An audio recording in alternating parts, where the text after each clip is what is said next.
পশ্চিমবঙ্গে এমন একটা গ্রাম আছে যেখানে এক সময় 200 জন মানুষ থাকতো, কিন্তু আজ সেই গ্রামে একজন মানুষও থাকে না। বাড়ি আছে, রাস্তা আছে, কিন্তু আজ সেই গ্রামে একজন লোকও নেই। আসানসোলার কাছে বিনাগ্রাম নামে এই গ্রামকে অনেকেই ভূতের গ্রাম নামেও চেনে। বহু বছর আগে লোকেরা দাবি করত যে রাতের বেলা হলে এই গ্রাম থেকে কি যেন অদ্ভুত শব্দ ভেসে আসে। কেউ কেউ রাতের বেলা আবার নাকি ছায়ার মূর্তিও দেখছিল।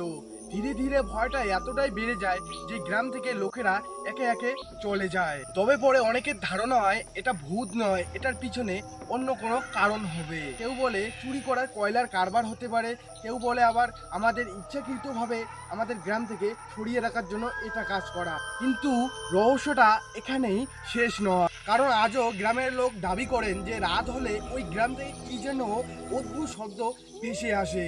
তাহলে সত্যিটা কি?